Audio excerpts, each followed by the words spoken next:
tuning into Tuesdays with Taylor. We are right here on Grand Avenue in beautiful Baldwin, and we are here with Q in front of Q's Quality Cuts. This is at 1963 Grand Avenue, and we're going to learn about another local business that we need to support and inspire. So come on in, we're going to show you what's going on in Quality Cuts.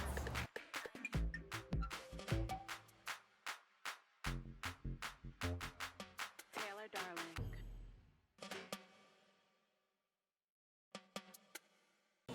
Okay, so cute. Why barbering, and when did you get started? Well, I've been a barber for about 18 years now. I started because more so it was just like, my first job was sweeping up a barbershop. Oh, okay. And when I was sweeping up the barbershop, I learned so much about just being a man, period. I didn't grow with a father. So it was such a community situation that I fell in love with it. And it wasn't just the money aspect, but it was also the aspect of just giving back. And becoming a pillar and a staple of your community. Yes. So that's pretty much what I saw myself becoming. So I said, you know what, let me give it a try. Plus my mother was horrible at cutting hair. So I said, you know Your what? mom doesn't cut Yeah, your she used hair. to cut her hair. So I said, you know what, let me not stick to her too long. And I said, you know what, let me start cutting my brothers. I used to mess their hair up, but it was better than hers. Yeah, okay. So then next thing you know, one thing led to another, and I started getting really good at it. And I started taking it really serious. And I fell in love with it. I love that. It's such an art form. It seems easy, but it's such an art form. I think everybody has their own style, but that technique is so important. Yes, and I it think is. that being a barber or being a hairstylist, those are great ways to become an entrepreneur, to start your own business. Of course. And word on the street is you're pretty business savvy, right? Yes. So tell us about that. Tell us about how you decided you were going to monetize as much as you could to make sure that you have multiple streams of income coming in. Barbers have a plateau where they reach their peak. So I said to myself, how do I make the kind of money I want to make, but I still get to do what I love? So my mind was set like, you know what, rather than working hard, I can take my money, invest it, make it work for me, so to the point where I'm able to still do what I love and get paid to do what I love. That's why 9 out of 10 times if you see me in my shop, I'm always happy. Yeah. Because I get to go do what I love. Oh my God, you are speaking it when you are moving with passion, right? Yes. And you find your purpose. And I think most people with their purpose, there is that element of service Yes. to that. Yes. You're fulfilled. Yes. And honestly, positivity begets positivity. I agree 100%. Making money begets more making money. Yes, it does. It really is about that abundance thinking, and it's about being innovative, especially as our businesses see these ebbs and flows, Yes, yes. So there are a lot of barbers on Grand Avenue Yes. in Baldwin. This is like the beauty supply store meets the hair salon, meets the nail salon, meets the barber. It's literally like the hair district right Yes, here. it is. How do you separate yourself from other business owners? I'm gonna be honest with you. Me personally, I feel like my shop is not just a barber shop. It's more like a family home. Everyone that comes here, they feel like they're at home.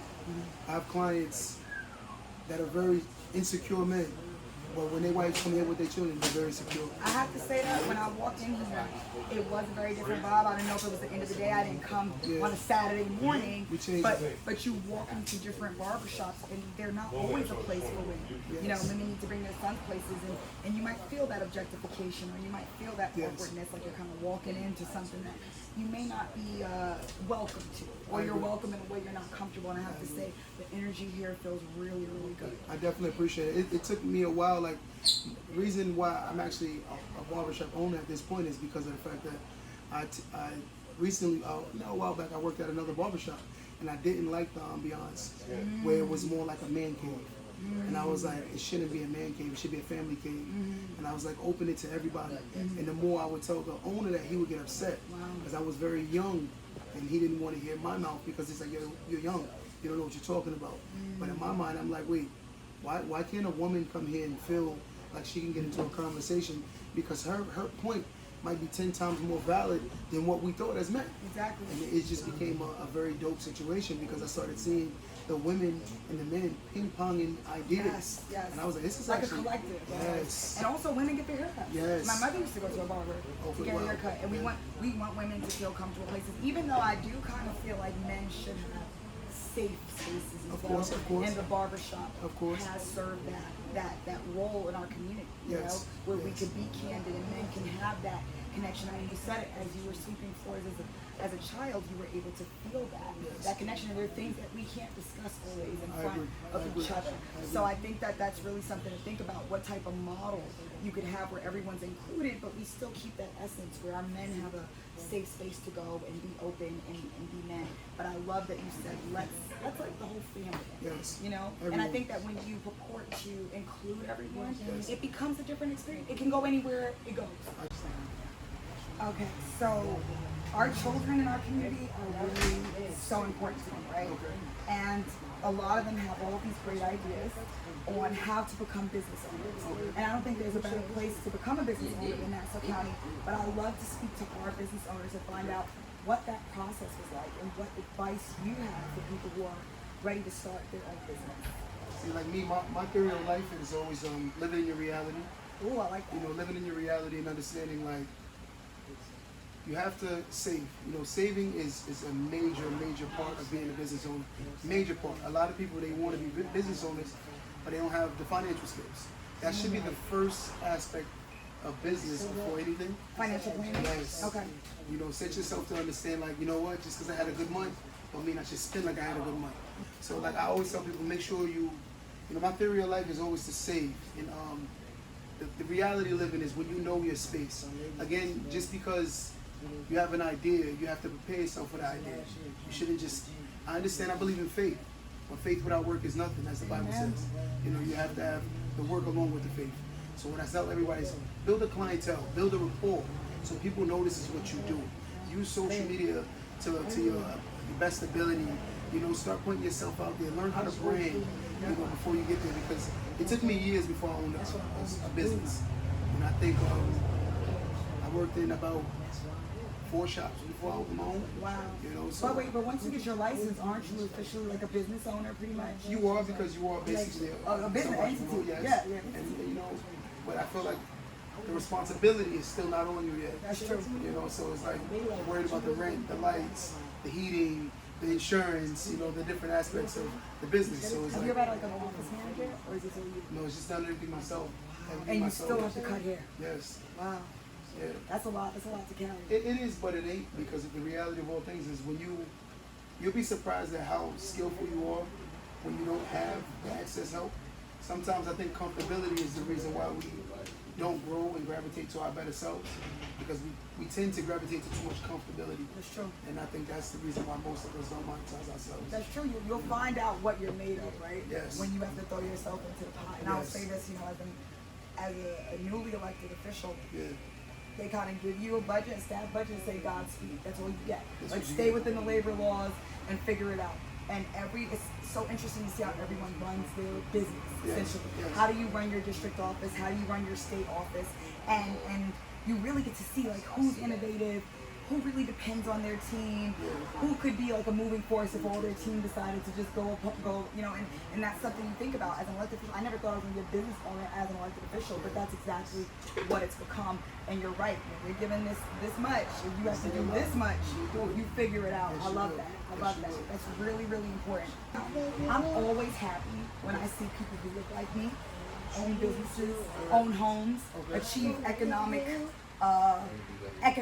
growth despite the odds, in spite of the odds. I love seeing that. But what I also see is they don't always last. Like, how can we support our local businesses so that we can sustain them? Like, the scariest thing in the world is to find that barber, find that nail salon that does what you need them to do, and you're like, yes, they look like me, I want to support them, and then they're gone. You know, I feel like a lot of us also have to work on our professionalism. Oh, You know, I will say we have to work on our professionalism because of the fact that I tell people, I don't look at myself as a black business owner. I look at myself as a business owner. Thank you. And I hold myself to the same standards that every other business does. For instance, anyone knows me, I'm here on time every day. Love it.